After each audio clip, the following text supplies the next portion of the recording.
Naiz irratian, bigarren kafea.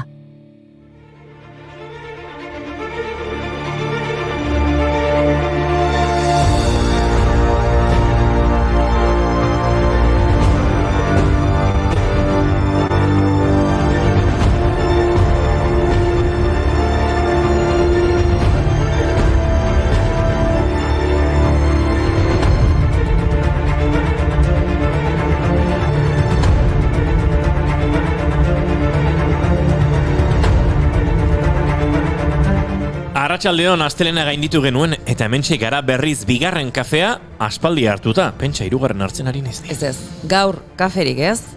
Kafeina gutxiago eta ur gehiago. Edan alduzuen nahikoa ur?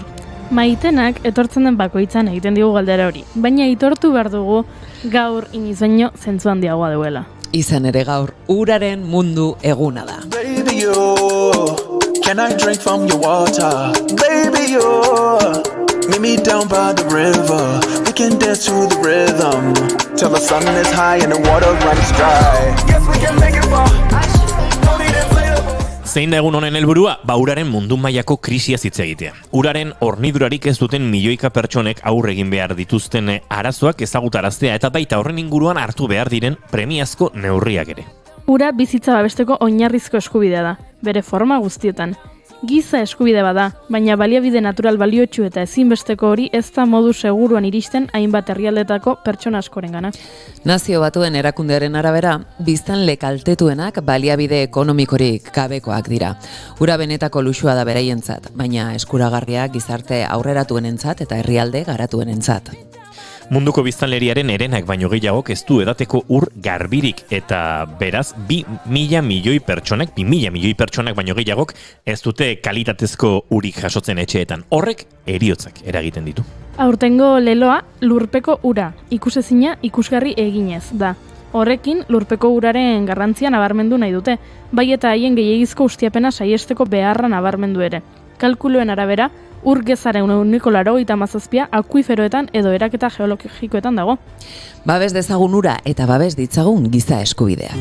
Urak dakarrena, urak daroa, lurrak emandakoa lurrean gelditzen da, eta gu hemen, beti gu hemen. Zuaitzak bezala lurrean. Guk zorionez leku askotan topa dezakegu ura. Pentsa, gaurran hemenka zaparradatxoren bat izan dugu. Eta nik ur jauzi bat daukat. Ez da zurea. Ez, noski, denona da oso eskuzabala naizelako. Gorbeako Parke Naturalean Goiuri izeneko urjauzi bat sortu du Arrioko Latxak, 100 metroko altuera duena. Tira, Euskal Herrian sekulako kostaldea daukagu, Bizkaiatik hasi eta Lapurdiraino.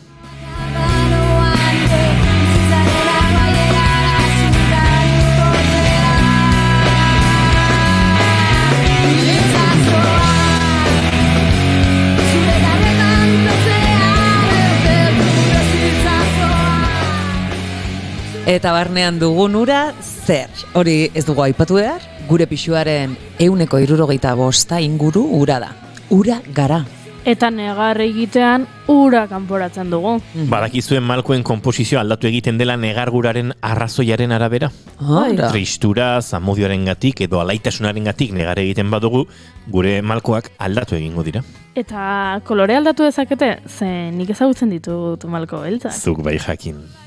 Esa pena de tu extravío, siento el dolor profundo de tu partida y lloro sin que sepas que el llanto mío tiene lágrimas negras como mi vida. Lágrimas negras abestiaren egia Miguel Matamoros da, eta esaten dute 1980ean Santo Domingora joan zela eta bere egonaldian Luz Sardaina ostatuan hartu zuela ostatu. Han musikariak emakume baten negarra entzun zuen geletako batean. Eta negar marroak gelditzen ez zirenez, zer gertatzen zitzaion gelditu zion Luz Etxeko Andreari. Ark kontatu zionez, emakumea atxekabetuta zegoen, bere maitaleak aurreko egunean erlazioa amaitzea erabaki zuelako, beste emakume batekin joateko. Sufrimendu eta atxekabe historia hau inspirazio iturri izan zen, Lágrimas Negras osatzeko. Tú me quieres dejar, yo no quiero sufrir. Contigo me voy, mi santo, aunque me cueste morir. Y tú me quieres dejar y yo no quiero sufrir. Hasiera batean tango gisa konposatu zuten, baina gerora bolero eta son kubatarra fusionatuz grabatu zuten, horregatik bolero sonaren lehen abestitzat jotzen dute askok. Matamorosek sortu zuenetik 100 abeslarik abestu dute. Cesaria Eborak, Konpai Segundo, Komara Portuondo, Rubén Bladesek, Celia Cruzek eta Bebo Baldesek, besteak beste. Gaurko egunez hiltzen Baldes 2013an Kubako musikari eta piano jotzaile izan zen. Batez ere kubatar musika eta afro-kubatar jazza egiteagatik famatua. Kubako musikaren garai loriatsueneko ikurra izan zen. Pianoa jotzeaz gain, hainbat egileren obrak moldatu eta konpondu zituen, jazzera ekarriz edo Kubako erritmoetara moldatuz. 1960ko hamarkadan Kuba utzi zuen eta Mexikon aritu zen, urte luzez hotel batean pianoa jotzen. 2002an Fernando Truebak Lágrimas Negras ekoiztu zion, Diego El Cigalarekin batera eta horri esker. Hasierako ospea berreskuratu zuen eta mundu mailan aritu zen kontzertuak eskaintzen. De bendición,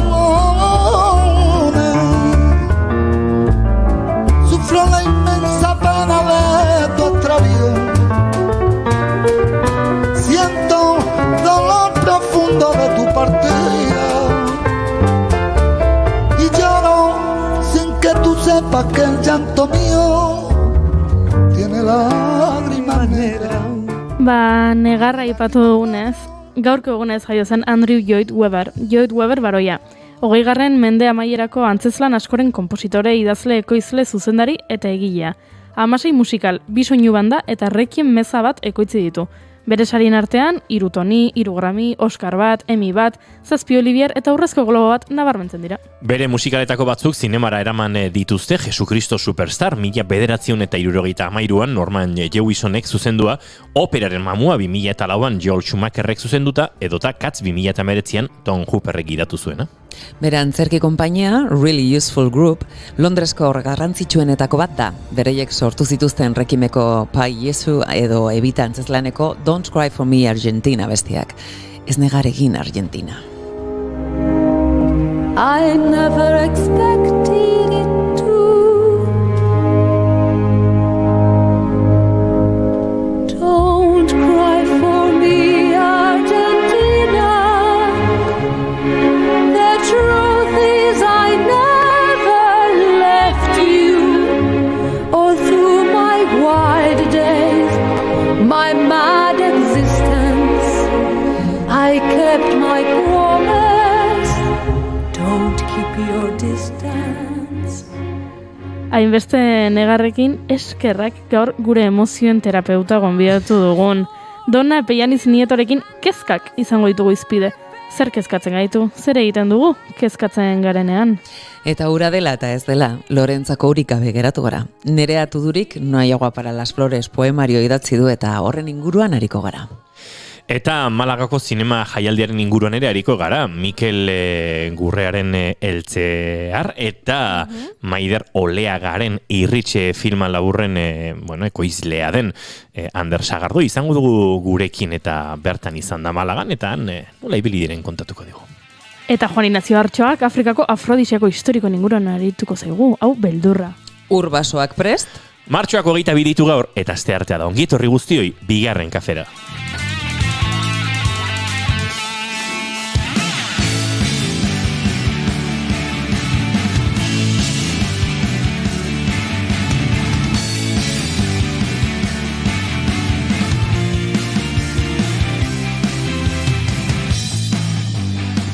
Zuekin jaun Andreo goiurriko... Ui, goiurri! Barkatu? Urjauzio bakarrik, ez? Goiurri ere zurea da. Goierriko erregina, Maitena Salinas Beiztegi, Arratsaldeon. Arratsaldeon Euskal Herria. Eta haren pare-parean nor, eta Goiurriko erregina. Goiuriko konderria Goiurria litzateke, ezta? Eta zubertako kondesa, Arratsaldeon Goiuri zeizaran dia. Arratsaldeon. Izketan ari zaizena, Iñigo Asensio Lurbide. Gaur bigarren kafeak 373 ditu zenbaki ederra. Ze denak batuta 12. Eta 12 ere zenbaki polita da. Eta 336 0 borobil. Alde guztietatik begiratuta ere, zoragarria. Kapikua da, dena dauka, 373ak. 373 gradurekin, iaia leku berean gehatzen zeaino pixata. Ikutxu batekin. Arratsaldeon guztioi eta ongi etorri bigarren kafera. Naiz irratiaren sintonian zarete arratsaleko 4 eta 10 hementxe zuzenean zuekin hurrengo 2 orduetan.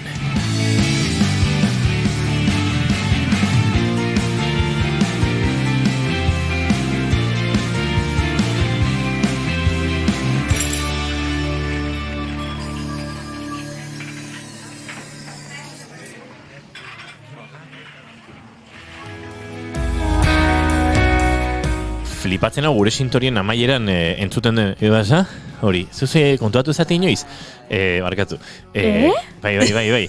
Hau, Inigo Etxarri Sistiaga jaunak egintzun sintonia, eta bukaeran planteatu nion bigarren kafea eta kafe, olako giro, kafetegi giro basartuko dugu, eta osatu zuen kafetegi giroa, baina bukaeran, ahots batek esaten duen, edo basa? Bai! Piskat olako gorik gabe. Naiz iniz konturatu? Ez, Abez mendira ukadan, Goiuri?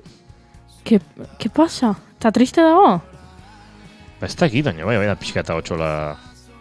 Agian kezkatuta. Zuk uste duzu? Ez dakit. Ez que nik ez dut entzun, Bai, nahi duzu jarri, barkatu. Ba, lasai. Gizon gizajoak ez dakit agian Juan Inazioren bixigarria behar du.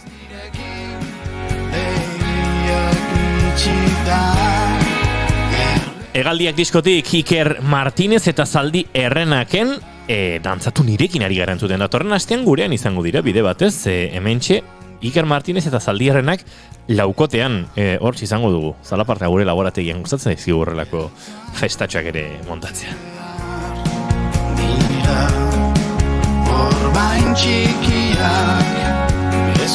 Eta maite duten tarteari heldu behar badiogu, Gorka Santestebanek dagoneko bidali dizkigu 2, bat, gora Goiurritarrak. 2, zemuz atzoko takatekla Goiuri, ondo ez. Eta 3, Maitena Salinas, guapa Goierritarra. Aupa Gorka, zu bai guapota Goierritarra. Eta bere maite duta da, konturatzea gaurko egunez 2011an Santio bideko lagun batzokin Valentziako faietara joan zela. Hola! Ibizia izi.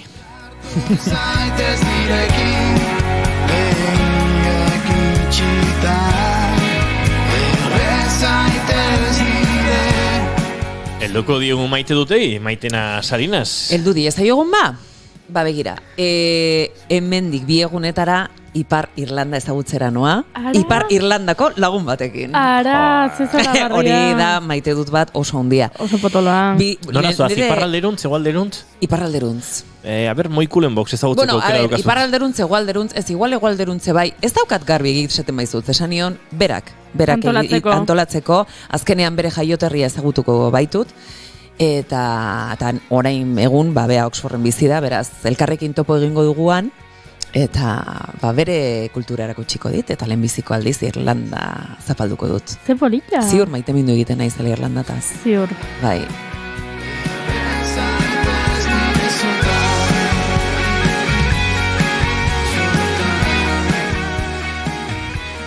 Eta zure maite duta Goiuri ez eizaran dia? Bueno, maite duta, a ber, denak balio du, ezta? Esan nahi dut. Denak ez dakit. Denak. Dena zer da? Zer da dena. Aizu ez dakit, mugatu egin behar aldo zuen nik maite dudana. Ez, baina dena zer den, jakineko genuke. Batzutan ekartzen ditut maite dut sakonak. Eta batzutan, bastakit egiten ditugu ez, hausnarketak maite duten bitartez. Batzuetan horrela jartzen gara oso intensito edo... Gu? Arare pixkat, maitenakola dena zer den jakin nahi nuke horretan pixkat jana arenten figura hartu dut, edo Simone de Beauvoirena, ez dakit, hola filosofa sakonaren papera. Bai, niri filosofia asko gustatzen zaite, esan behar dizuet. Siniste izut, bai? Bai, naiz oso, bai. Bueno, besan inoena da, batzuetan jartzen garela horrela oso sakon, eta hori, hausnarketek egiten ditugula, gaur oso azaleko maite dut bat ekarri dut. Baina usten didazu ez da. Jakina, zu etxean bezala. Badakizue eta uste entzule batzuk dagoeneko jakingo dutela, badaukadala soineko bat, luzea, beltza, eta da udazkeneko soinekoa. Ze, ostoak ditu. Bai, egia da. Ezagutzen duzu. Da oso udazkenekoa, ze da, soinekoa da luzea, beltza, eta dauzka, osto batzuk, hola marroiak, eta, bueno, bai, hoi da, udazkeneko soineko bat. Topatu dut. Soineko horren aizpa, baino udaberrikoa. Benetan? Eta da luzea, eta da estilo berdinekoa, eta oso antzekoa, baina udaberrikoa. Eta da urdina, eta superpolita da. Eta gaur ez duzu jarri. Ez erosi oraindik. Ez duzu erosi, baina topatu duzu. Topatu egin dut. Eta maite mendu egin naiz. Ze gauza, niri batzutan pasatzen zaitere. Eske gero beti esaten didazue, gaur eguzkia atera da, eta goiuri ona etorri da bere udazken koloreko soinekoarekin, eta ez da torbat gaurko eguraldiarekin, inigok esaten dit. Eta... Esaten dit, baina... Horixe, kanta hau neuken buruan. Zure soineko bakoitzak kantu bat du. Bata Iker Laurobak sortua eta beste Inaute Lorritak egin, Udazken arratsaldetan iluntzen duenean. Eta noiz estrenatuko duzu, Juri? Ez dudala erosi ba. Eta zein da zalantza ba? Aukeratu egin du. Ez, topatu egin dut. Bueno, topatu bat. Ezakit bai, pixkat badauzkat, zalantzak erosi ala ez, bueno, ez dakit. Jesus, emakumia. Baina bai, egia esan... Ez da tesis doktoral bat, behar honen inguruan, Nik zalantzarik baduzu. Azalean geldituko ginela esan dugu. Lagundu egingo dizut, Gorkak dio, erosi, merke! Bueno, merke, ez dakit. Merke, Merke tomatea zela, ez asko.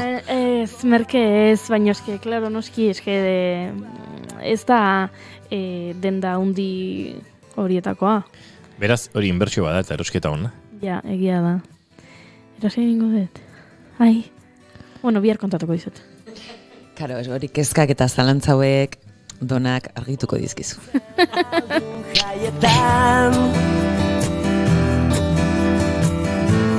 moskortu ginenean. Oroitzen aldun jaietan mozkortu ginenean, Dona Pellaniz Nieto? Edo aztu zain da honeko. Pixkat aztuta, gogoratzen dudan, bizitzen berriz ere. Zein da zure maite duta, Dona? Ni nator gaur maite dut batekin aspaldi kontuatu nintzana, baina aurreko astean berriz ere gogoratu nintzana, gertatzen zait greba dagonean, manifestaldia dagonenean, ni bertan egon, edo ez egon, telebistatik ikusi, irratitik ikusi, edo ez dakit, agian zuei ere gertatzen zaizue, bueno, ez beti, hau nire printzipioekin bat atorren manifestaldietan, batez ere, bestetan ez naiz fijatuko naiz. Nolabiteko zirrara emozioa, unkitu egiten naiz, jartzen zaizkit ileak puntan, negarrez hasten naiz, bihotza buelta ematen dit, zoragarria da gertatzen zaidana, oso barruan zitzen dut, eta aurreko astean furgoneta hartu eta garraion greba zegoen, eta gurutzatu nintzen behaiekin, eta neon hor geldi, negarrez, kotxe barruan, esaten, ez da polita dena. Bai, ziur bereiek gauza bera pentsatzen dutela. Zederra egoera. Ni oso unkituta, eta bakit, gainera, horrelako grebetan daula, oso, energia asko dago, energi bizia, eta ni neon justu beste aldean, ez? Ni hori gertzen zai, unkitu iten naiz, jartzen naiz hola goxo, eski jarraitu horrela. Eta asko maite gertzen zaidan hori ez dakitzuei ere gertzen zaizuen. Bai. Begira, gertatzen zaigu, eta atzoko maite dutetako bat, hori izan zen, gaur goizan, atzo goizan, hemendik pasazirelako kamieiak eta ikusi genuelako gizon bat txalotzen eta onkituta, eta aipatu genuen atzoko saioan Guggenheimeko garbitzaien greba, eta nola 283 egunen ostean lortu duten eskatzen zutena, eta dantza egin zuten atzo ospatzeko, eta oso onkigarria izan zela. Badago konexioa hemen. Bigarren kafea connection. Manifestatu bargea eta gauza maite dugun edo sinisten dugun alde borrokatu. Egia da. Bai.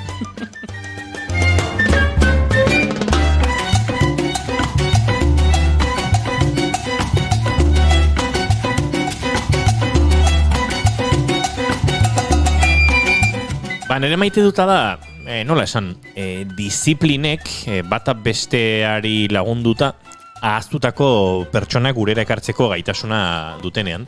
Eta kasu honetan, zineak musikatik jendea berreskuratu edo pixkate munduaren aurrean birkokatzeko dauken gaitasuna.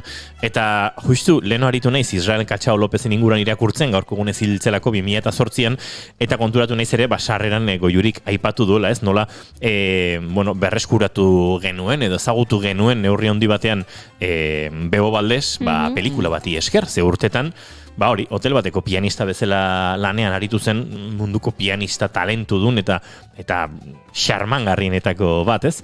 Eta, bere kasuan, uste dute Fernando Trueba izan zela, pelikula hori ekarri zuena, 2002an, eta berriro, ezagutzera mantziguna, Diego Elzigalarekin batera disko hori sortu zuena, eta bar, eta Katxaoren kasuan, Israel Katxao Lopezen kasuan, Kubak eman duen kontrabajista haundienetako baten kasuan, antzeko zerbait gertatu zen, berak urteak igaro zituen mundu mailako musikarirekin jotzen, berezik Tito Puenterekin, Edi Palmirirekin edo Matxitorekin eta, baina urte batzutara Miamin kokatu zuen bere bizilekua, han desagertu zen zirkuitotik, hau ere musikan gertatzen den zerbait da, batean urre maritik kanpo geratu, eta erreka badoa eta galdu duzu tren hori nola baitez. Pentsa, trenetaz ari garela, antzeko zerbait gertatu zitzaion, gaurko egunez, istripua izan zuen Carl Perkinsen, 1956an garezurrean ikaragarrezko istripua izan zuen trafiko istripu batean, eta momentu hartan bera bazegoen bere musika ibilbidean eta rockean ikaragarrezko bidea egiteko, eta bera gaixorik zegoela, hospitalan zegoela, Elvis Presley bota zuen Blue Suit Showsen bertsio bat, ikaragarrezko arrakasa izan zuen, eta musikaren historiak tren bat abiarazi zuen, jarri zuen Elvis Presley dagoeneko, gaur egun ezagutzen dugun, ez, rockaren historiko hori bezala, eta Carl Perkins geratu zen hor pixkate ahaztuta. Eta Katxauri antzeko zerbait gertatzen ari zitzaion Israel Katxauri, baina gertatu zen hemen ere, batean Andy Garziak dokumental bat ekoitzi zuela, Katxao, como su ritmo, no hay dos. Eta batean berriro, bere urten amaiera horretan, Katxao izan zen erreferente mundial bat, Master Sessions diskoa grabatu zituzten, musika kubanaren klasiko guztiak berreskuratu zituzten, eta izan zuen, eriotza horretik, berriz ere, gaztearoko edo bere urte honenetako arrakasta eta sona, ez? Eta gustoko dut hori, beste adibide bat jarriko bagenu, eta dokumental gintzak horretarako aukera eman zigun, uste dut denok ezaguna izango duzuen beste kantu honekin gertatzen zaigu.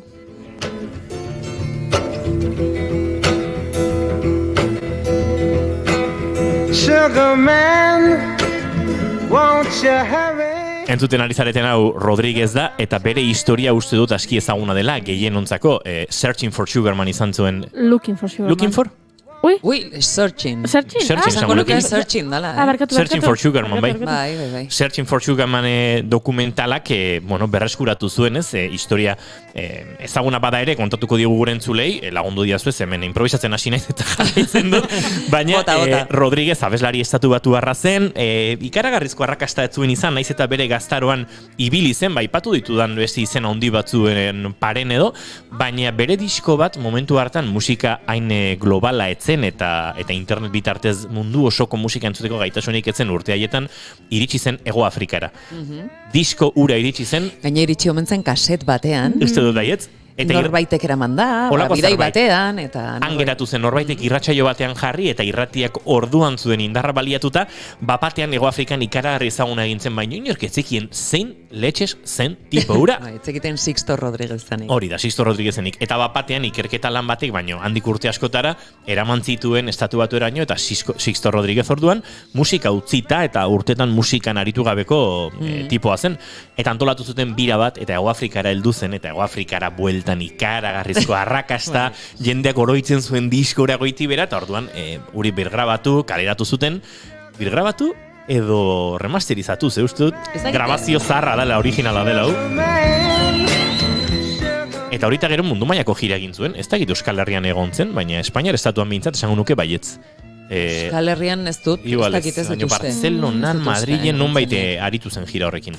Eta hor ere, dokumental batek jarri zuen, eman zuen ezagutzera mundu mailan, nire ustez benetan, noski, pelikula dokumental horren subjetibotasuna eta baldintza duta egonda ere, benetan oso talento duna zen kantugile baten historia, eta ez dugu inoiz jakingo zer gertatuko litzateken, Sixto Rodríguezek bere ibilbide musikalian babesik lortu eta ekoizleren batek ari jarraipena eman izan balio. Gainera apartheidanen kontrako simbolo edo bihurtu zen.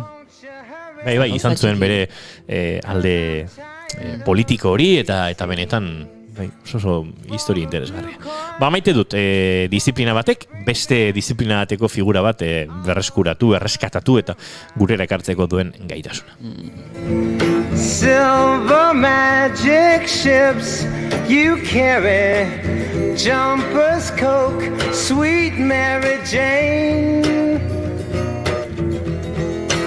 Sugar Man met a false friend on a lonely, dusty road. Lost my heart when I found it. It had turned to dead black coal.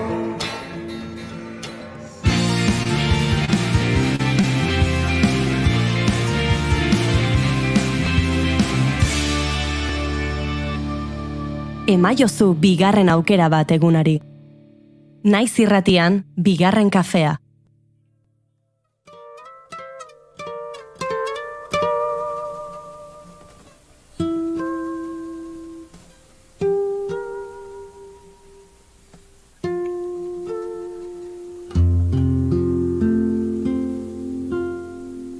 Ojalá que te vaya bonito.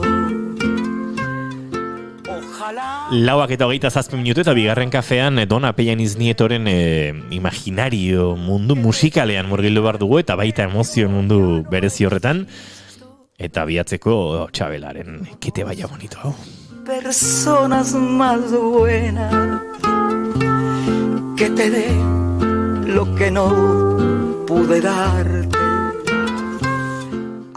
Guk ez dugu zalantzarik egin, baina hain zuzen ere zalantzen inguruan, kezken inguruan eta kontzientziako arraren inguruan, eta uste dut hasi aurretik kontzeptua argitu behar dugula entzulen artean, ze noski hemen emozioen eta psikologiaren eta munduan dabiltzanen artean, nahiko izango da, baina kontzientziako arra remordimiento deritzon hori litzateke, ez da? Dona? Hala topatu nun behin, eta horri utzi nintzen, ze gustatzen zait hitz hau, kontzientziako arra, eski uste gaina kontzeptuak edo emozioak hitz honek oso argi adierazten du emozio horrek sortzen duna, ez? Ar bat hor gure buruan, gure kontzientzian ez diguna bakean uzten, ez? Azkenean zerbait gertatu da, zerbaitekin ez gaude konforme, mina ematen digu, eta energia guzti hori pentsamenduan gelditzen da, edo pentsamendura bideratzen dugu. Eta hori da pixkat gaurko egun, edo gaurko saioan hitz egin nahi dudanaz, kezka, zalantzak eta kontzientziako harrak eta holako emozioak, emozioek sortzen diguten edo erakusten diguten pentsamenduen energia hori, ez? Azkenean hor gelditzen zaigu dena pentsamenduan, ezin dugu gelditu eta horri lotzen gara pixkat, zirkulo bizioso bat sortzen. Yo no sé si tu ausencia me mate, aunque tengo mi pecho Ez polita da beste. Bai, esan behar. Bai. Ez Da, dakit. bueno, ezin da txabelak ez ikutzen duen bai. guztia da ederra. Oso benetakoa. Bai. Bai, ez dakit, ez dakit zer ematen duen placer gehiago, Dona Bai. azalpenek edo Bai. txabelaren gantua. Ez dakigu. Bai, gaina, hori, unkitutan nabil azkenengo egunetan, eta gaur bilatzen abestia honetarako esan dut. Ai, eske, honekin, hola nao, abestia hau nago. Ba, orduan zaude, emakumia. Ba, Abesti hau nago. Bai. Kontzeptu bolilla. Bai, antzeko Abesti kontzepturen hau bat ere nagorekin erraz jokatzen du Donak, Nagore zein da? Ez nagorekin, nago izatearekin, izan aditzarekin, nagore, ez dakit, Maria Luisan alaba esaterak. Zautzen? bai, nik asko erabiltzen eta hau, bai, terapia saioetan eta formakuntzetan, bueno, gure burua ezagutzeko eta kokatzeko askotan, zer moduz, nola gaude, ondo esaten dugu, ezer esatea den bezala, badakigu, ondo ez dela ezer, bizitza hontan, eta orduan, pixkat sakonago juteko, pues batzutan ezakago iztegi emozionala, edo ezakigu gure buruarekin konektatzen, orduan, bueno, ba, koloreak, animaliak, abestiak, instrumentua, jolasak, janaria daula erabiltzen dugu, eta asko laguntzen digu, ez? Eta ja, pues, sakon jarri nahi badugu, ba, holako abestiak ere abeli ditzazkegu, ez? Txabelaren que te vaya bonito abestia nago, pues, bueno, bakoitzak hor bai ikusten du edo ikus dezake nahi duna. Baina, bueno, azken aldian pixkat horrela nago. Guazen ba, kezkekin, zalantzekin, kontzientziako harrakin, ni bai, hasi nahiko nuke saioa zuei galdetzen, eta pixkat ikusten entzulen erantzunak hauen arira, ez? Zer kezkatzen gaitu, eta zer egiten dugu kezkatuta gaudenean, zalantzekin gaudenean, eta, bueno, kontzientzako horrekin edo energia emozional hori dagoenean gure burua hor bueltaka eta zakigunean nola bideratu. Vale, esan behar dugu oso kezkatuta daudela gure entzuleak, Oso kezkatuta gaude, bizigeak kezkatuta. Bizigeak kezkatuta. Gero kontatuko zegoetek esaten du zerbait oso politak ez. Ui, atzo aritu ginen, Geterin inguruan. Bueno, zer gertatzen. Ba, hemen beti daude konexioak. Bai. Ai, ene. Beti. Eskerrak. Eta Benetan. hori ez da kezkagarria. Eskerrik asko. Barkatu goiuri hau merezi zenuen. Ja, izjoko asko, Iruek botatu zuen izjokoa, zorionak, eta bai, zuen habilidadeagatik. Uste dut badakidela zer da, baina ezin dut kontatu. Vale. Gauza bat esan behar dizuet. Adinaren arabera, nik ikusten dut, zuek erantzun didazue Instagramean, erantzun diguzue, eta nik ikusten ditut hementzun argazkitxoak. Adinaren arabera... Zuten una adina jarri zutela. Ez, baino... Nerekizka dau, ezakizten bat uste ditut. Ez, baino adinaren arabera, ze pertsona batek erantzun du, azterketek, kezkatzen naute. Neria ez. Eta beste pertsona batek erantzun digu gurasoen heriotzak. Eta hemen... Bueno, ikus dezakezu hori, klaro. Adinaren... Claro, gure testu ingurua, nun bizi garen, zer bizitzen ari garen, nolakoa garen, zer ikusi handia daka, gure bizitzan, evidentemente, eta gure kezketan ere bai. Bale, azterketak, gurasoen heriotzak... Hau asko gustatu zait. Egora asko kezkautzen haute, baino batez ere beldurrak ematen dit kezka. Eta geratu naiz, uau. Uau, bai, ze korapilatxua. Bai, beldurra sentitzeak kezkatzen nau, edo ez sentitzeak agian. Oso kurioso da, ze ikusiko dugun bezala, kezkaz kontzientziako harra zalantzak eta bar, beldurra tik datoz, eta beldurraren energia oso paretsua dakate, eta hau askotan ematen da, izan ere amorruarekin batzutan, nik entzuten dut, eta gertatzen zaigu, amorratzen naizenean, amorratuta nagolako. Ez, orduan nibeti kendu behintzat amorru bat, ez? Zuk jartzen diozun amorru hori kendu, eta behintzat, ja, bakarra da zu. Eta behitu, beldurtzen nau, kuriosoa da. Nolako garen. Erabaki egokia ez hartzeak kezkatzen hau.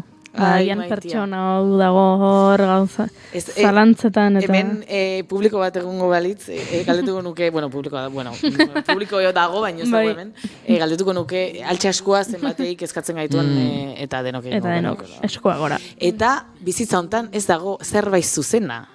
Eske nahikoa da, guazen ideia hori, tatuatzea gure bihotzean, ze ideia zuzen bakarra da, guk guri begira, guri zintzoak izan da hartzen duguna.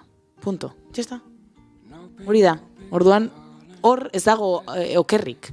Eta Einsteinek esaten zuen bezala, okerra ez dago, ez?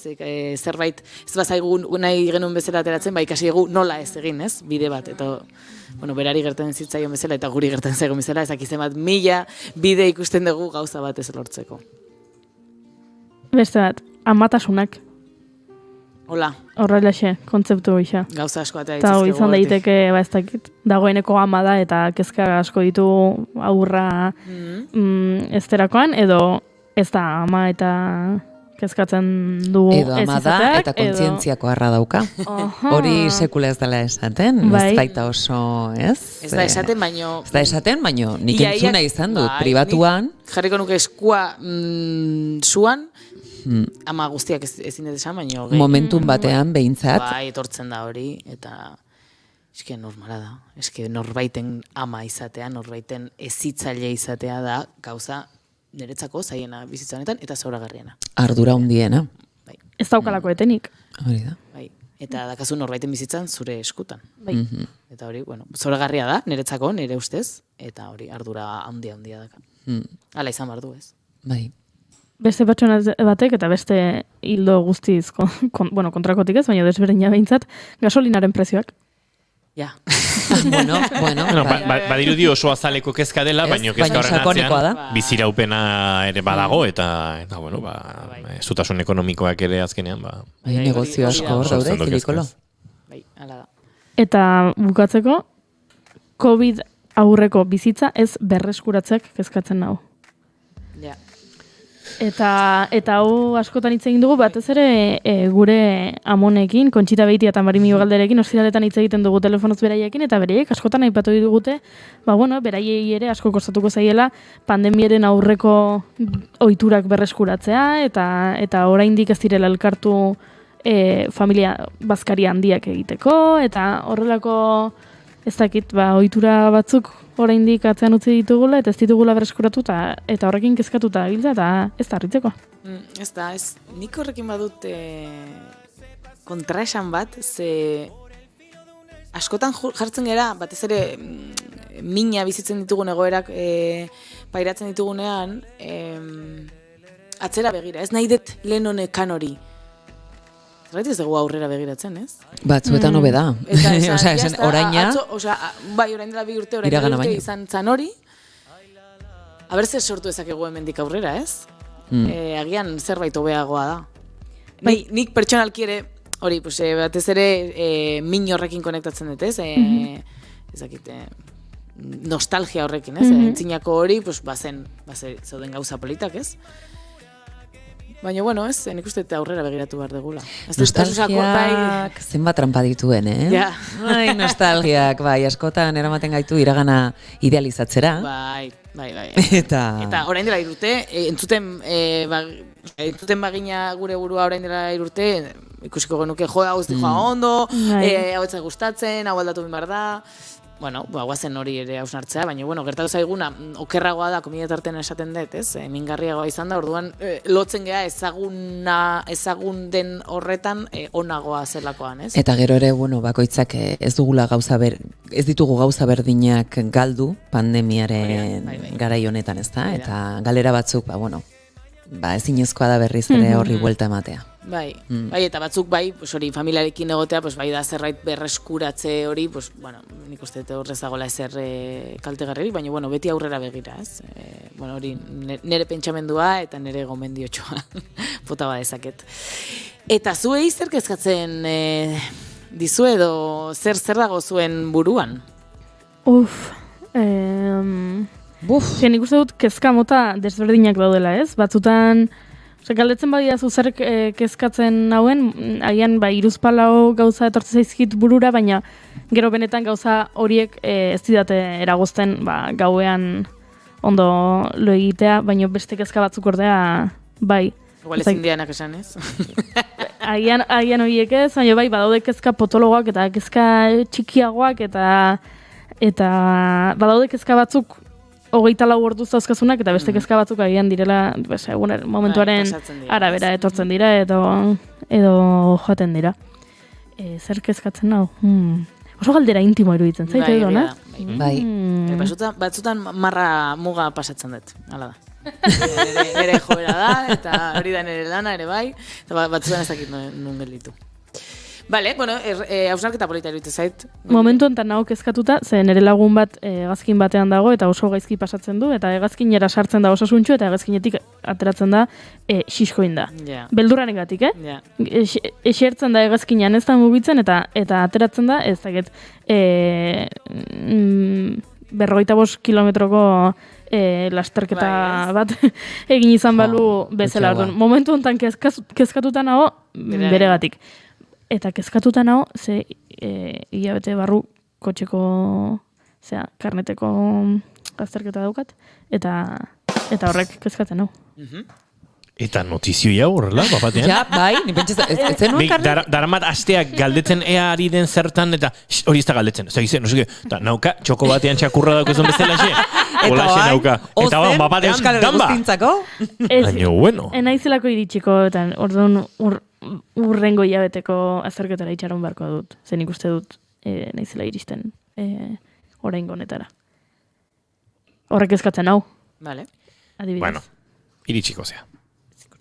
Eta ez da zera iristen ere? Ez da zer pasatzen. Ez da zer pasatzen. Baina, bai. Ondari zea, ikusi dut liburua, oso neskazkarra zea, tita ikasiko zu. Animo, goiuri! Takatek lan lehenbiziko izate askotan. Bakizu ze, eta zuzu hori aterako. Kentzen dezu, zure egunerokotik. Wordle, Wortel, Wardenhafen, Steitzen Wordle, eta beste pare bat, eta horrekin, 4 ordu ateratzen dituzu ikasteko. Bai? Barkatu, ez da osasuntxua, Zer? Ze persioa sartzea? Ez, esan nahi dut.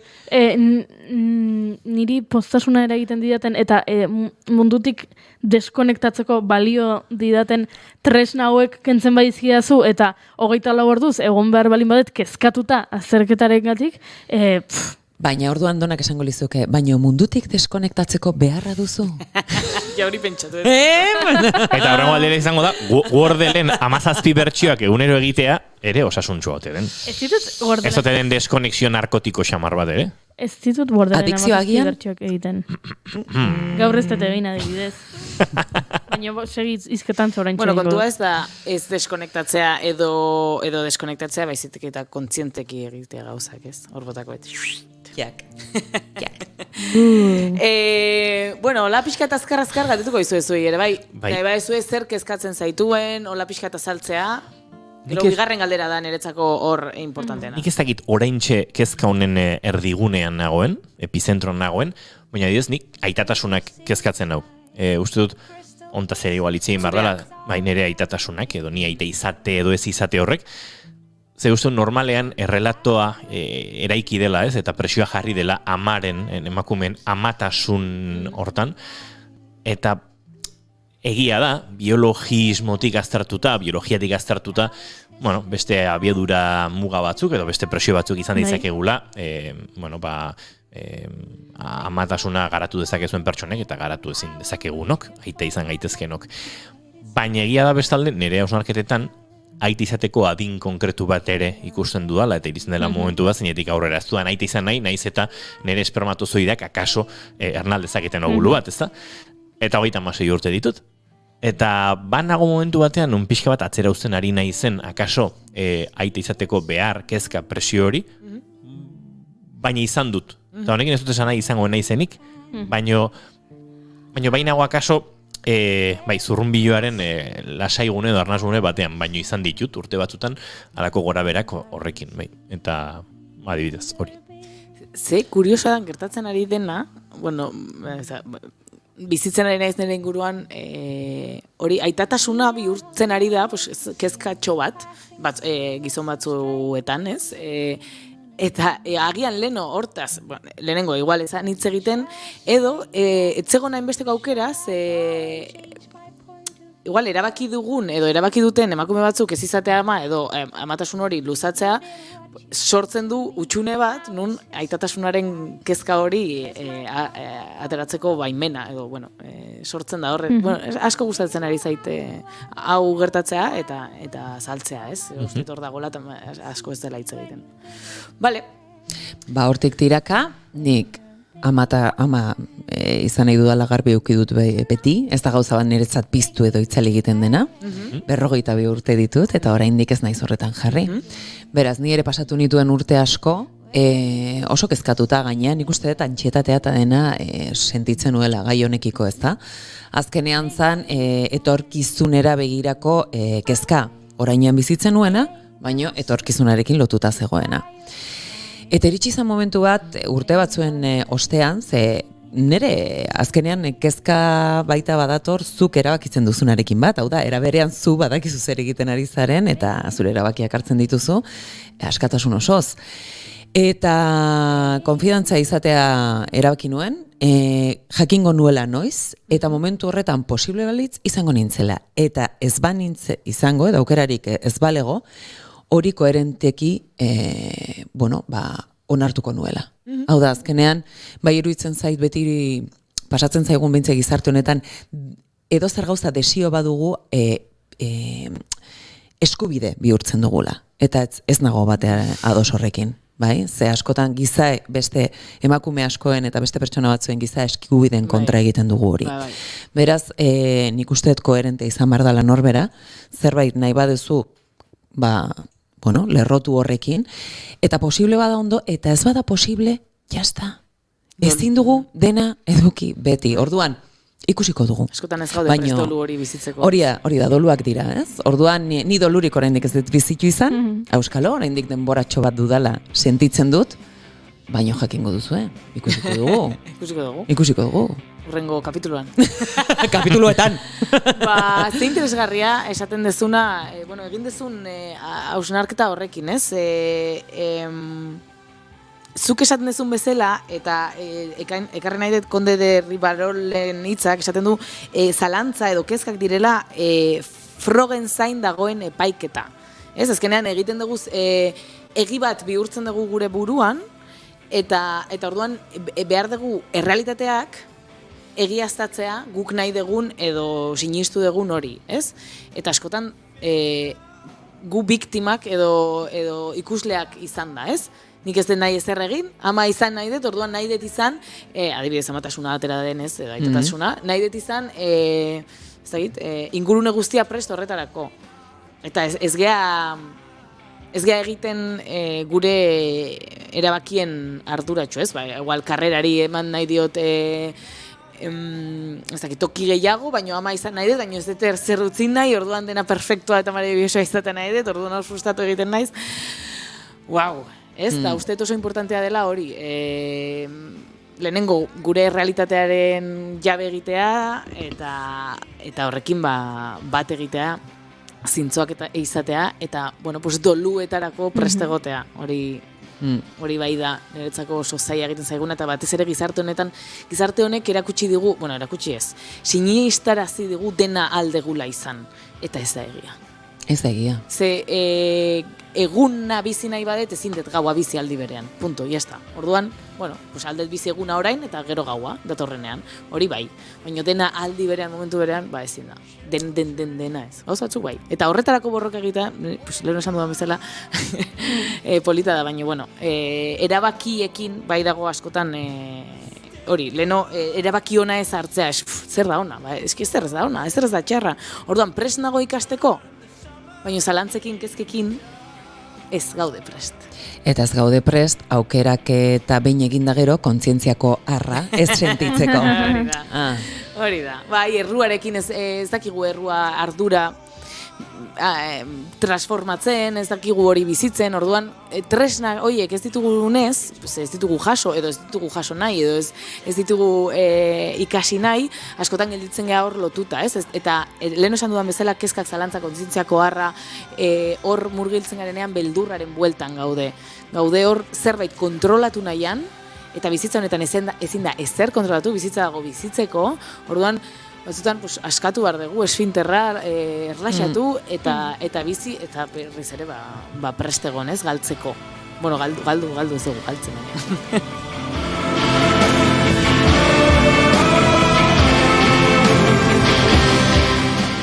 Dona Pellaniz Nieto agurtu aurretik badugu entzule baten galdera, osnarketa bat hemen dio, nire kezka da, noiz bait jende berria ezagutuko dudan, oso sensible naho azken aldin. jende berria. Bai, jende berria bere Lagun bizitzan. berriak, edo. Ez dut lotura ikusten, ez dakizuek ikusten dezuen, a ber. Pentsatzen dut sensible dagoela, aspaldi ez dulako jende berria ezagutzen, eta sentitzen dulako bere adiskide, ez dakit, zirkuloiek, edo bere bizitza sozialaren zirkuloiek zabaltzeko, edo ez dakit. Vale. Bueno, Niri gertatzen zait, usteet, ez dakit, nire kasua da, nire inguruan, nire lagun asko, ez dakit, joan dira bikotarekin bizitzera, joan dira bikotaren herrira, ezkontzeko erabaki hartu dute, batzuk ama eta aita edo guraso izateko erabaki hartu dute, orduan ikusten ditut, beste etapa guztiz, ez dakit, aurreratuago samarru, baina ez desberdina da. Ez da lineala. Beste etapa batzuetan daudela, eta orduan, batzuetan, ez dakit hori izan daiteken bere kasua, baina horrek batzuetan sensible jartzen nau. Vale, eskertzei zu eta azalpena, zeni bi kontzeptuak ez ditut lotu hola lehenengoan. Vale, ni, eta honekin ere esan nahi nuen, azkenean beldurra da, ni beti zaten dela monstro bat, ni monstruak asko maite ditut, ez da zerbait mingarria edo kaltegarria niretzako. Jartzen zaiguna hemen, belarriaren ondoan, eta esate digu, kontuz honekin, hau egite maldin badezu, min hartuko ezu, ze behin gertatu zitzaizun ez dakize, eta hasten da, saltzen, ideia bat, polboroiak desertuan saltzen ditu. Eta gu, erosi egiten dugu. Zergatik sinisten dugulako pentsamendu hori, edo pentsamendu horiek, egia direla.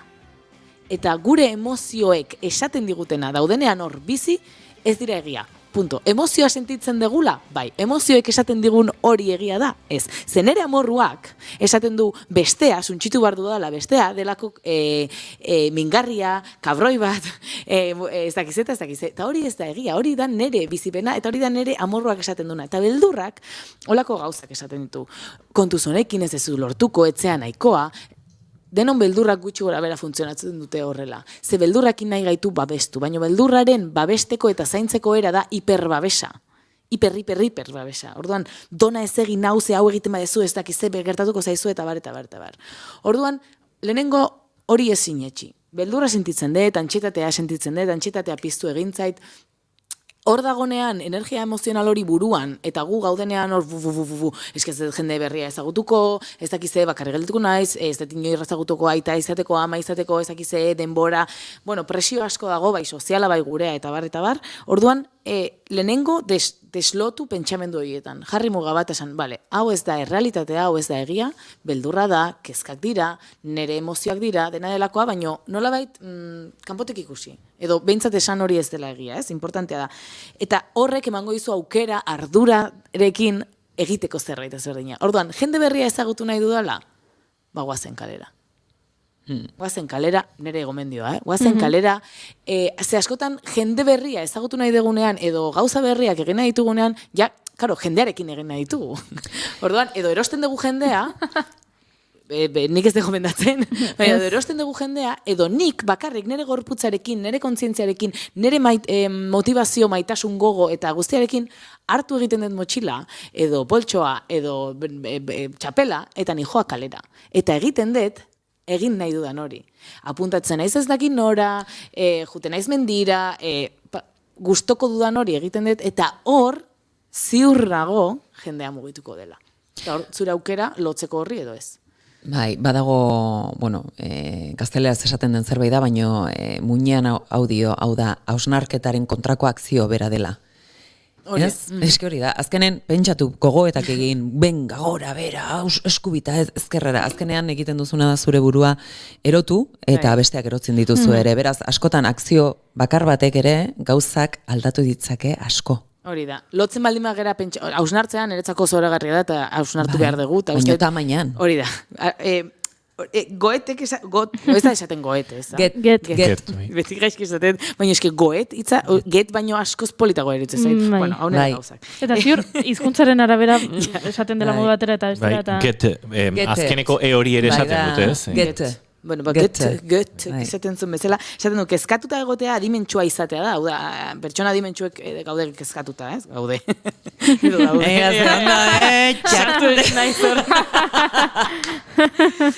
Baina modu pasiboan. Zesan nahi du honekin? Limite batekin. Bueno, ni horrela lotzen dut, ez? Edo irakurtzen dut. Importantea da muga jartzea. Eta zure esaten duzunaren arira, badago esaldi bat ezakit nolakoa den zehazki, baino esaten du, ekintza batek balio du 20 aldiz pentsatzeak baino, ez? Orduan, goazen egitea oso importantea da, eta hori da nire bigarren gomendioa kezkata zalantzekin.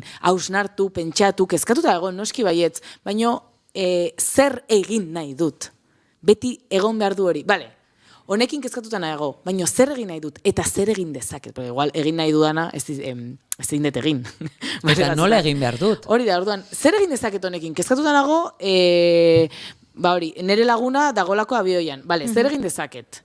Bale, mezu bat bidali, abioia sartu baino lehen, maite zaitut, hemen egongo naiz, zu geisten zarenean, adibidez. Eta gero, etortzen zaidanean, kezka hori, zetorriko da. Hori, ala da. Esan, bale, jazta, egin al nuen hori.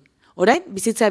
Eta jartzen dut fokoa, bizitzen ari naizena momentuan. Eta gero, abioetik geisterakoan, berarekin hitz egiten dut. Eta horrela, gauza guztiekin, badaude kezka batzuk, badakit asko sakonagoa dela. Baina, funtzionamendua edo planteamendua berdina da. Azkenan askotan orainean egotea da. Hori da, bai. Gorputzez, arimaz eta buruz. Atera egiten gaituzte. Kezkek eramaten gaituzte, edo, esan bezala lehenago, ez? Etorkizunera, edota iraganeko gauzak hor bueltak ematen dizugu haiei, ez? Orduan, orainean egotea kokatzeak, ona asko egiten du. Arratsaleko 5 minutu falta dira eta Dona Pellaniz Nieto agurtu egin behar dugu. Apirilean gainera sesantuak direla eta ez direla kale egingo dugu, baina maiatzean eta ekainean hartuko ditugu itzordu bana, emoziona horrean inguruan aritzeko eta ez dakit autoestimaren inguruan ari barko dugun, ze Donak erakutsi du bintzat bere tokian duela, ez? Jende adimentsuak dugu. Dona Pellaniz Nieto, maite zaitugu! Bai! Izan ondo eta maiatzean ikusiko dugu elkar. Aio.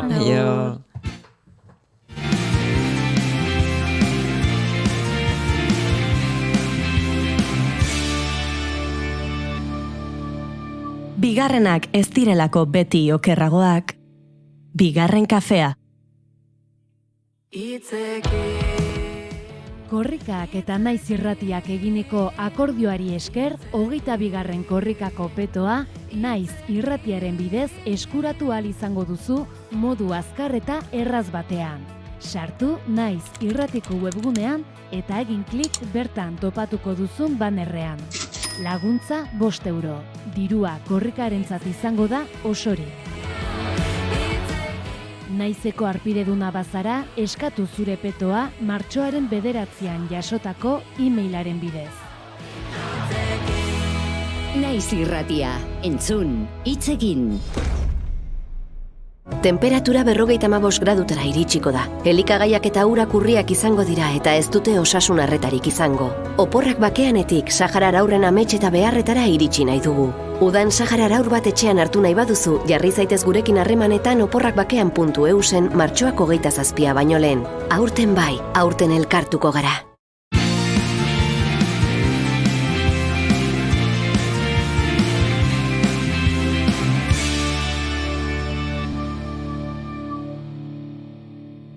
Keep calm and bigarren kafea.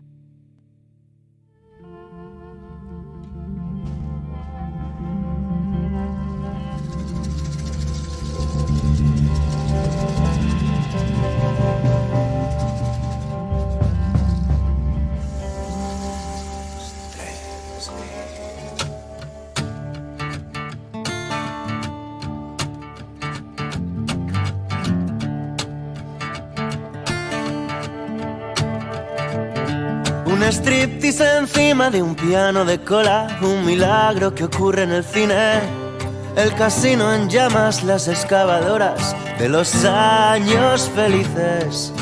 Ez dakit urte zoriontsuak ziren eta ez dakit miraritzat ez ote zuten imaginatu bertan gertatzen ari zena, baina gaurko egunez 1885 urtean Augustek eta Luisek, Lumière anaiek, zinematografoarekin filmatutako lehen filma aurkeztu zuten Parisko Industria Nazionalaren garapenerako elkartean. Zinematografoa beraiek patentatutako tresna zen, kamera eta proiektorik gisa balio zuena, eta horren inguruan mito mila sortu dira. Jende ikaratu ote zen, sentituztren babazetorrela, eta besteen bat kontu, akaso inork argituko ez dituenak, baino ari esker, edo momentu hartan abiatuta, zinearen historiare jarri zen nolabait martxan. Para cubrir el expediente, los presidentes de la desesperación. Eta zine egiten jarraitzen dugu munduko txoko askotan eta baita gure herri txiki eta zahar honetan, eta zinea egin bai, eta zine horrekin munduan barrena gabiltza. Badagolako industria bat, badagolako talentua eta badagolako zine egiteko gogoa. Malagako zinema jaialdia ospatzen ari dira joan den ostiralaz geroztik eta datorren igander arte, martxoaren 18tik 27 eta bertan, hainbat euskal produkzio ere edo euskal zuzendarien lanak badira. Ibon Kormentzanaren La Cima sail ofizialean, gainera Patricia López Arnaiz protagonista lanetan duelarik, Alauda Ruiz Dazuaren Cinco Lobitos pelikula, dokumentalak ere badira bertan, Lander Ibarretxe eta Aitor Sánchez Esmizek egindako Balika, dokumental laburrak, Maider Fernandezen Fe dokumentalak asonetan, animazioak, gurean izan genuen Aitor Oñederraren Urazpian lore ere bertan da, edota film laburren sekzioan diren Maider Oleagaren Irritx, eta honen inguruan zerbait aurreratu genuen zinemaldian Maider Oleagarekin egon ginenean, edota Mikel Gurrearen Eltzear ere bertan dira.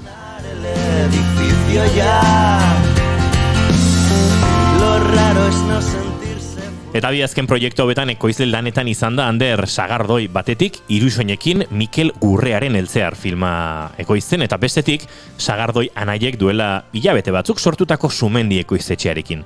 Behin Eneko Sagardoiri galdetu genion Anderrengatik, eta gaur ikusiko dugu Anderri galdetzen diogun Enekogatik.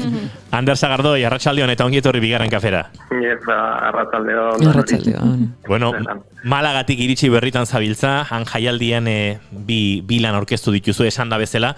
Ze giro, ze glamour, ze gertatzen da Malagako jaialdian egunotan? Esperientzia polita, ni Malagan inoiz egon barik, eta jaialdian ere ez. Logikoki, orduan, izan da berria niretzat, baina, egia da, ambiente polita, ez? Behingoz, azkenengo erdi jaialdi honek atzean utzita, pandemia salata, behingoz normaltasun minimo batekin, ospatu ditugu, así que posik, ondo. Hori bai, eguraldia Donostian besteko txarra. Malagara jungara, eta genuen lehenengo gauza izan zuen, aterki irekitzea, baina hori kenduta bestean ondo. Malagara aterki eraman zen duten, Anderoan erosi zen duten? Han busti ginen, genuen erosi, izan da figuratua komentarioa. Ez genuen erosi por orgullo, esaten dana, así que, baina ospatu dugu lan da. Ondo, euskalduntasunari heldu zenioten behintzate Malagan. Aizu, aipatu duzuzu, COVID-a eta ez COVID-a, eta egia da, izango dela, ez Malagakoa, COVID ostean gertatzen ari den jaialdi lehenengotakoa, COVID ostean, edo behintzat, ez dakit nolabaiteko normaltasun egoerara itzultzen ari garen honetan, ez dakit ze puntutan gaude, baina nabari da alde hori, Malagak emandu pixkate erlaxatuta eta beste modu batera gozatzeko aukera? Nik uste, aforotik hasita. Emanaldi guztietan afora uneko unean egon da, orduan puntu horretatik hasita ja sentsazio oso desberdina. Azkenan ondo aldaukazu ikuslegoa, gero ere igarri da lasaitasun puntu handi bat, bai jaietan, bai proiekzioetatik kanpo egiten ziren ekitaldi guztietan, bestelako alaitasun bat, ez? Eta aspaldiko jentea berriro ikusi, eta hori komentatzen zen, Malaga salapur bat, inflexio puntua, ja apur bat jaialdi handizeagoetan, ez? Orduan, espero daigun, urtean zehar, Donostira heltzean, apur bat inertzia mantentzea, baina bai normaltasuna, egia esan.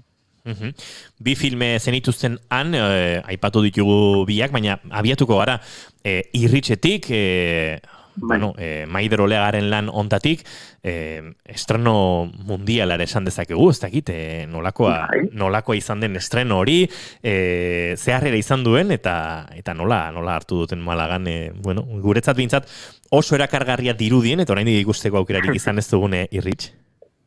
Bueno, Irrich bai izan da mundu mailako estreinaldia edo, Galapanekin batera ekoitzi dugun Maider Olegan film laburra, bigarren laburra da beraki ekoizten duguna, eta bueno, film laburren sail ofizialen egote dukera izan gendun, eta egia esan oso harrera polita, jenteari asko gustatu zaio, edo omen zaio, eta bueno, desiatzen Euskal Herrian ere erakusteko lehenbailen. Maider bera ere oso pozik, ara junginen taldea, aktoreak ere etorri ziren gurekin, así que oso esperientzia polita eta voltatu gara indarrak hartuta zentu. Euskal Herrian filma aurkezteko ez da gita, mu hori edo bota duzu, dagoeneko badaukagu datarik, badaukagu espaziorik, bada zerbait zehatza, edo oraindik jakin gabe jarraituko dugu? Oraindik jakin gabe, ez misterio extrarik ematearren, ez dagoelako oraindik ezer lotuta, seguro garela urte bukaeran zinedin, eta kortagan, eta badira hor festival batzuk, Maider Gasteiztarra izan da, eta beste festival batzuk, ustot, nahiko estenatoki naturala direla Maiderrentzat, orduan egongo gara, nik uste dut, festival bat baino gehiagotan Euskal Herri mailan, baina oraindik ez dago ezer zehaztuta. Ziurrenik Maiderrekin alaxe esan genuen, itzordua egingo genuela, Irrich, eta berazken lanak aurkezteko, baina ekoizpenari dagokionez galdetu nahi genizun. Galapenekin, aipatu duzu izan zarete koprodukzioan, badago akaso, Ander, dagoeneko Euskal Zinemagintzan ere ekoizpenari dagokionez aro berri bat, beste industriari dagokionez alako loraldi bat edo? Bueno, nik uste dut baiet. Eta eskara, Galapan eta guegia oso perfil bantzeragoko jentea garela, baina gero badago, nik uste dut ekoizle figuraia profesionalizatuago bat, uste dut beste mentalitate batekin eta beste ibilbide batekin, eta bai, nik uste dut industria aldetu egiratuta ere bai, nahiko talde polita egiten ari gara, eta, hor gabiz, bai. Beste filmara aipatuko dugu, Eltzear, dagoeneko honek egin du bidea, eta egingo du gehiago ere, nolakoa izaten ari da bere harrera jaialdietan, ze bide espero du Mikel Gurrearen lan honek? Mikel Gurreana izan da nik uste dut, salbuespen handienetariko film laburren Euskal Estan, izan zuen estreinaldia pasan urtean Venezian, Horizonti sailean, eta ordutik, onda zabaltegin Donostian, eta gara onda beste jaialditan oso saritua izaten dabil. Malagan ere ez dakigu zer gertatuko den, uste gaur erabakitzen zutela, sarien kontua, baina, egia esan Mikelen laburrak jabadok ibili oso sendo bat, eta egia esan oso arregotekoa, Venezian egon ginenetik, aipatzeko ere bain ikusteot bi film laburrak euskaraz direla, eta izaten dabiltzen ibilbidea seinalatzeko. Hortxe, bilanak beraz, sarien inguruan ere, hor adi izango gara, eta gustora asko aipatuko ditugu emaitzak, edo gertatzen dela ere, baina gurtu horretik, Ander, bi produkzio mota ezberdin izan dituzu ezuek Malagan, batetik Iruisoinekin, ekoizle bakar bezala, bestetik aipatu bezala, Maider Olegaren kasuan Sumendi eta Galapanen arteko ekoizpena izan duzue, hiruon arteko ekoizpena nolabait esatearren Irrich horretan, aldea dago, noski, izango du honetik eta txarretik, bakarrik aritu, elkarlanen aritzeak ekoizle edo ekoizpen prozesua planteatzerakoan, ez? Nik uste dut oso desberdina dela. Gu behintzat Galapanekin elkartu ginen hasieratik, hori lehen komentatzen nuena, ez? Nahiko perfilantzerako ekoiztetxeak izan da, azkenean zergaitik ez kolaboratu eta zu bakarrik hartu behar den bizkar gainean lana, elkarbanatzea, eta egia esan, egin ditugun ekoizpen guztietan ez direla asko, Sumenditik denak izan dira Galapanekin elkarlanean. Orduan, gero Irusoin dago, Irusoin beste perfil bateko ekoiztetxea da, paraleloki lantzen duguna, baina, Irusoin egia baduka ibilbide bat, sendotasun bat, baliabide batzuk, zentuzpago egiten dutela bere baitan bera bakarrik ibiltzea. Orduan, bi estilo dira, eta oraingoz guri oso ondo funtzionatzen digu, elkarlanak, eta asko lasaitzen gaitu, erresten digu lana. Orduan, segi desagarrela, eta ondo gabiz.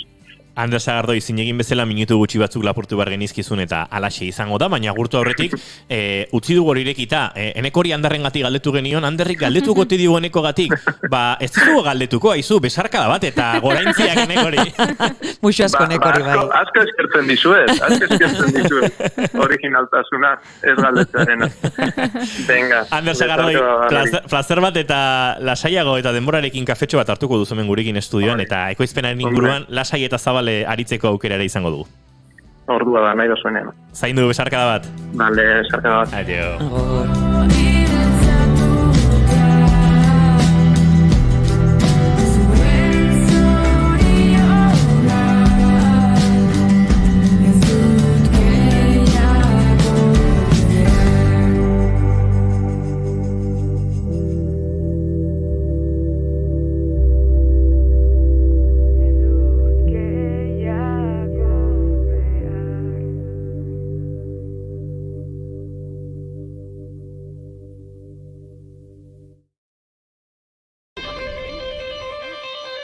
Gelditu makinak.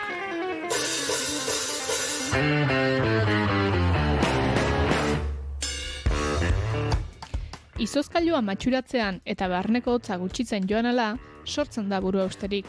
Putzua sukaldean, nondik datorrura, non dago arazoa, berreskuratzeko denbora eta energia. Ez goaz mundua izozkailu handi bat dela eta bertako izotzak glaziarrak direla esatera. Glaziarren funtzionamendua distortzionatzea litzake hori, eta ez dugu nahi. Gaiaz dagokion magnitudean egin nahi dugu hitz, Einaut Izagirre eta Ibai Herriko glaziologoekin.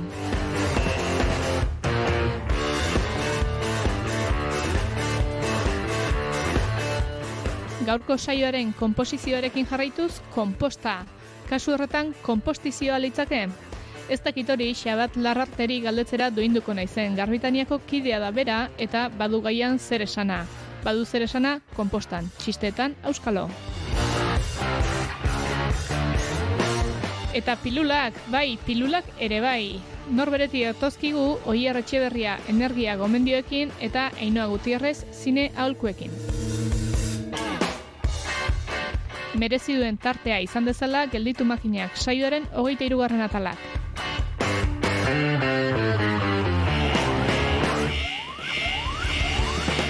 Jada entzungai duzue gelditu makinakeko azken saioa, gure webgunean eta podcast plataformetan.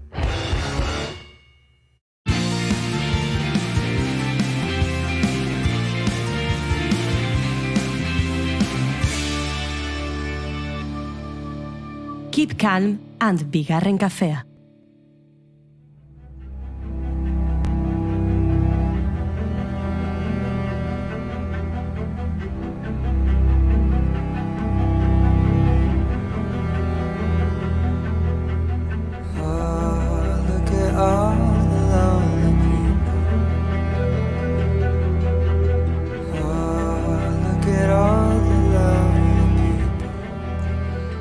Alejandra Pizarnik poeta, idazle eta itzultzaile argentinarrak zera zioen. Poema bat idaztea oinarrizko zauria, urradura, konpontzea da. Denok baikaude zaurituta. Arrazoirik ez zitzaion falta, tristurak, ezbeharrak, hausnarketara, gogoetara eramaten gaituelako alabeharrez. Gure barne munduak kanpokoarekin talka egiten duenean, etxituta, bizirauteko kodeak destifratzera garamatza eta poesia arimaren erreminta bihurtzen da.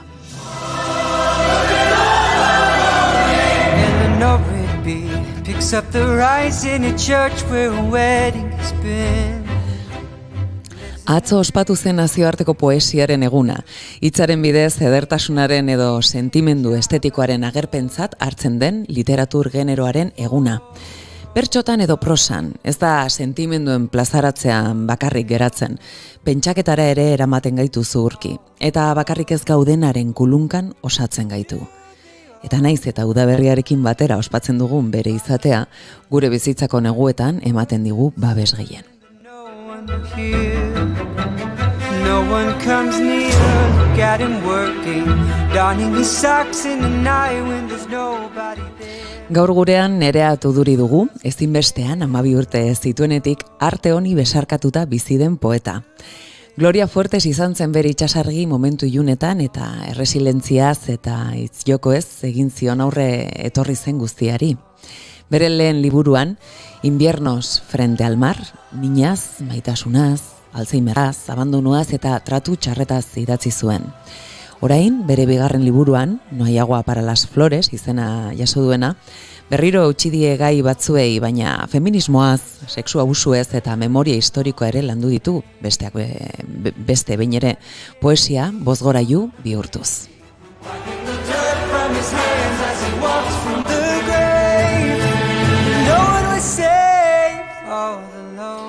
Nerea Tuduria Andoaindarrak Nafarroako Gerendiaingo umezurztegian ama eskolan eman zituen haurtzaroko lehen urteak. 7 urterekin Gipuzkoara itzuli zen amarekin bizitzera. Hemen izan zen Gloria Fuertes poeta ezagutu zuen tokia, eta arekin batera poesiarekiko maitasuna. Hainbat urtez kontakizun labur batzuk idatzi zituen, hementxe aldizkarian, eta irratian ere parte hartu izan du, bere zenbait kontakizun eta poema irakurriz. Eta naiz eta informatika arloan sartuta ematen dituen eguneko ordu asko, ogibidea baitu, poesia bere ama hizkuntza dela, esan genezake. Arratsaldeon, Nerea. Arratsaldeon. Bueno, pitxin bat urduri zaudela esan diguzu. Bueno, jakintzazula hemen ikusiko zu. Goxatzen joango zara, pitxinka. Eta zuk duzun energia oso berezi hori ziur, gure paretetan ere pitxin bat itxatxita geldituko zaigula, ziur nago baietz. Bueno, duelaz asko Bilboko terminalean izan zinen martxoaren 5ean, okerez banago, zure bigarren liburua aurkezten, ezta? Esan dugu, titulua dela No hay agua para las flores. Bai, aurkezpena baino gehiago errezital bat izan zen. Aurkezpena baita ere, pixka bat adierazi nuelako, zertazi joan, baino batez ere errezitala izan zen. Eta oso berezia gainera, bai performantza, baino errezitaldi poetiko murgiltzailea. Bai, berezia da, ez dago musikarik, ez da, bertsoak badaude, bai, olerkiak badaude, badago baita ere teatru bat izango bazan kokapen bat, ez da, oi bat gainean jarrita, ilustrazio bat, leihoa bezala, musika, baino ez piano bat, ez gitarra bat, baizik eta noiz edo ruidismo musika pixka bat lantzen duen momentutxoak. Eta berez hori dana egiten duena da pixka bat entzuten duenari besarkatu, ez da? Eta poemak eta pixka bat borobildu baita ere. Zure liburu honek baditu 4 kapitulu, esan genezake. Bai. Konta iguzu, 125 bakoitzak zer duen berezi, badakit lehenbizikoa zure amari eskenitakoa dela, ezta? Alaxe da, gaina labur-laburra nahi badezu, esango nizuke ez du beharrik, lehenengo esaldia, ez? Amarentzat lurra eta ura izateagatik. Zederra. Eta nere zainak bere lurran, ez? Sortu ditudalako, noski. Ama Alzheimerra dauka eta pandemia ze ondorioak izan dituen guregan, gure erlazioan eta baitare bere korputzean adierazi nahi nuen. Eta hortaz dijoa gutxi gora bera, nola bere gorputza nola bihurtu da, ezurrak eta, ez dut esplikatu, residentzi batean dago, eta urruntasun hori, 4 hilabete hortan, ze sentsazioak neuzkan nik, ze abandonua berarengan, eta gero lehenengo aldiz ikusi nunean ze arrakasta izan zuen nire buruan, ezta? Nola konturatu nintzen erlazioak gertu egotea ze garrantzitsua dan. Ikutzeak, ezta? Hoi da, ikutzeak eta berak nire aurpegia, berak ez du lertzen hitzak, baino bai nire aurpegiaren keinuak. Ni parra egiten dudanean, bea parra egiten du. Eta hori dana galdu egintzan. 4 hilabetetan galdu egintzan. Eta oso zaila izan zan, egia zan. Baina, bueno. Zuk aurkitu zenuen hitzen bidez agian guzti horri terapia moduko bat emateko Hori edo, da, ezta? Hori da, bai, pixka bat, bai. Batzutan ez dakizu zure sentimentuak hitzak taskaten edo tokia daukan hitzak jartzeko, ez da. Eta niretzako poesia hori da. Hitzak jarri sentimentu bati eta toki bat baita ere, ez? Paper bat, ordenagailu bat, edo... Hori da. Bigarren kapitulua aldiz, desberdina da oso? Bai. Bigarren kapituloa haurren sexu abusuari buruzko gaia jotzen du. Mikropoema batzuk dira, olerki oso laburrak, oso gordinak, inolako apaingarririk gabe, berez horrelako gauza ez dagoela apaintzerik, ez da. Ezin da. Orduan oso gordina da, berez filtro hori gabekoa. Idatzita dago lehenengo pertsonan, berez irakurle ere lehenengo pertsonari irakurtzeko eta barrutikan sentitzeko zer sentitzen duen horrelako ume bat, eza. Alejandrari eskertzen diot, etzan Alejandra izan, baino Alejandra da, ez banago oker, zu guztia honen inspirazio iturri da Alejandra irratian entzuten duzulako. Bai, baino etzan Alejandra. Izena aldatu egin nun. Bai, etzan Alejandra. Berez, Alejandra aukeratu nun izena, pentsatzen dudalako Alejandra edonork izan gaitezkela, ez da? Bai nere ama, bai ni, bai nere anaia, oza, ez da, zergatikan umea izan behar, bai umea igual, baino ez da zergatikan izan behar Alejandra, oza, Alejandra da nauk izan gaitezkela. Baina bai, elkarrizketa bat entzun nuen, eta elkarrizketa horrekin oheratu nintzen buruan, eta gau batian, zazpitako ustet 6 poema gau hortan danak idatzi nitun, eta ez nion eman nahi bizitza gehiago Alejandrari, nire mentalkin nire osasunantzako ez da, porque bestela izango zen gehiegi. Baina gero Maialen Porroi egindako ilustrazioak begiratuta pentsatu nun itxaropen pixka bat ere bazegoela eta berak paretaren grietak edo izen ari zan bezala Alejandrak leihoa irekitzen du eta oio egiten du bere mina, ezta? Eta berari esker, berari eskertzen diot, Alejandra oio egiteagatik. Gainea esaten duzu, ez dago oiukatu ezin den minik. Hori da. Eta hala da. Ze garrantzitsua den hori, ezin da oiukatu ezin daitekeen minik. Akaso, bereziki gaina sexu abusuen inguruan hitz egiten ari garenean, isiltasuna egon delako eta oraindik dagoelako, ezta? Bai, hala da. Konturatzen bazarete, mikropoematan dago erlijiozko zenbait imaginak, ezta?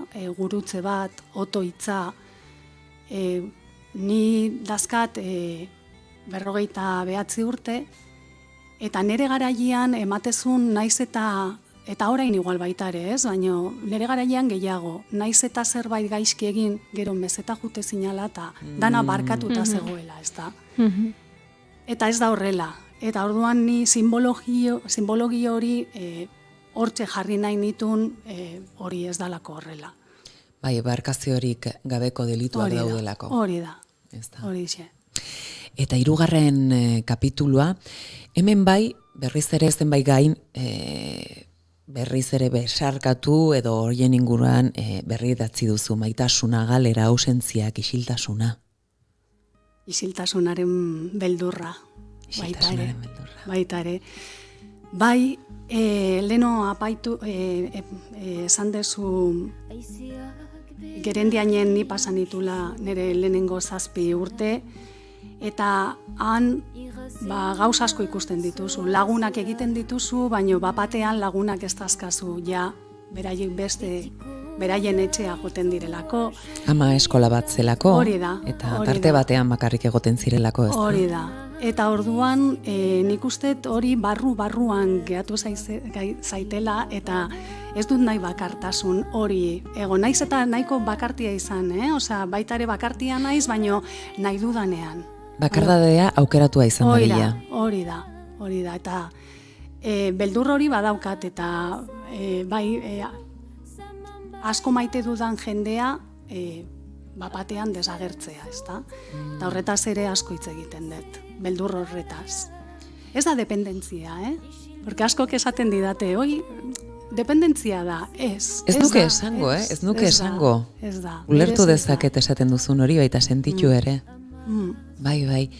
Eta feminismo ere ikutzen duzu memoria historikoaz gain. Bai, poema batean, pixka bat ez dut asko landu, baina poema batean bai kokapen hori jartzen dut, baita ere atzerritarrek nola etortzen diren eta zen, gero igual nahi badezu irakurriko izuet hori, porque nahiko potentea da. Eta bai, pixka bat jartzen dut ola tilde batzuk, ez da, margotu egiten ditut, momentu batzuk nik uste importantea direla gure garaian, beti izan dira, eta mesedez ez ahaztutzeko ez. Bai, badazpada ere ondo etortzen zaigu, noiz behinka gure hemen atsegin dugu. Giza eskubideen inguruan behin eta berriz ere atentzioa jartzea. Eta 4. kapituloa, kotoiaren emakumeak ditugu berriro ere gurean. Ezagutzen ditugu. Bai, ezagutzen ditugu. Fanny Alonsok aurrera eramandako, esango genuke antropologia ikerketa bat ere izan daitekela, baina bera diseinatzailea da, eta hor egon ziren baita Maialen Porroi, artista eta diseinatzailea, irudiak, zure azkeneko liburuko irudiak egin dituenak. Eta zuk emakume hoien, kotoizko fabrika horretan lan egindako emakumeen testigantzak poema bilakatu dituzu. Hori da, beraiek bere bizi historioa kontatu ziguten, nik esaten dut beti bere etxeko atea eta bere sukaldeko atea. Eta bihotza ere. Bai, ireki zigutela eta barruaino sartu ginala eta nolabaite hori dana bueltatu egin behar dela, ezta? Eta ni poema, 7 poema batzuk egin nitun, horri buruz, beraien historioa kontatzen. Pentsatzen nun oso saia izango zala, porque normalen nire gauzataz hitz egiten dut, edo niri barrutikan ze mugitzen didaten gauzataz, ez da? Baina, atera zidan pixka bat, mi zona de confort, nola esaten da, eta orduan ikusi nun posiblea dela, eta horren histori politiak, gogorrak baita ere, baina baita ere politiak kontatu ziguten, poemak oso errez atera zirela. Lino ipatu duzu, eta ez nuke nahi denborarik gabe gelditzea, zuk zure poema bat irakurri gabe, eta hemendik irakurri gabe joatea. Hori preparatzen duzun bitartean, hori esan, ze liburu mehan, zenbat gauza aipatzen diren, zenbat sentimendu, zenbat bizipen, zenbat, poesiak hori dauka, ez da? Azkenean batu egiten gaitu edo bakarrik ez gaudenaren baieztapena ematen digu. Bai, nik uste gure sentimentuak nolabaite margotu egiten digula. Askotan ez dakigu nola adierazi gure sentimentuak, batzutan norbaiten sentitzen duenak ez daki azaltzen eta bapatian poema bat irakurtzen dezu eta esaten dezu, hauxe da niri gertatzen zaidana, ez da? Eta lasaitzen zaitu. Bai, eta badakizu bakarrikan ez zaudela. Beste norbai gehiago badagoela, zu bezala sentitzen dana. Baina, irakurri guzu mesedez, gazteleraz dago? Bai, hori da. Zurea da momentua. Vale, demasiado olvido. Hay demasiados gritos en mi cabeza, demasiadas puertas, demasiado olvido detrás de las puertas, demasiadas sombras sin rastro, demasiado nombre sin rostro, demasiados huesos bajo la tierra, demasiadas balas, demasiado gris. Demasiadas maletas vacías, demasiadas sombras que huyen, demasiada sangre en el mar, demasiados cuerpos sobre la arena, demasiadas fronteras, demasiado silencio, demasiado lejos, demasiadas niñas mutiladas, demasiadas mujeres violadas, demasiado asesino suelto, demasiada niebla, demasiado tarde, demasiado miedo. Hay demasiados vivos, demasiado muertos.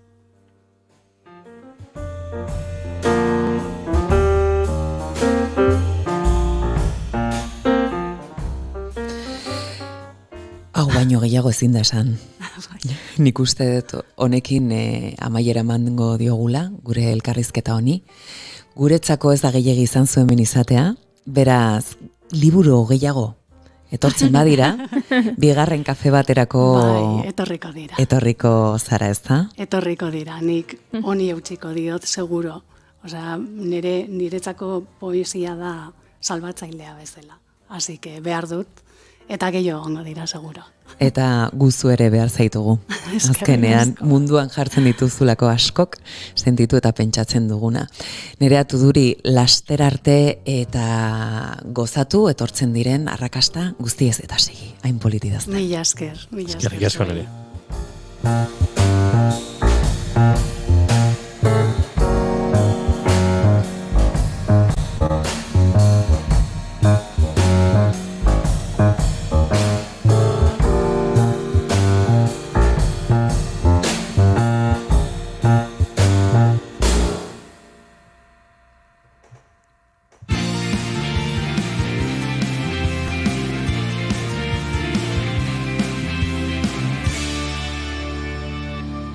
Emaiozu bigarren aukera bat egunari.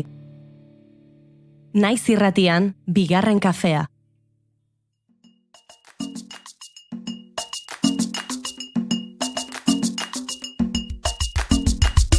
Kokole, kole. Kokole, kokole. Kokole, kokole, lele. Akile boko ngamota. Chile boko ngamota. Akile boko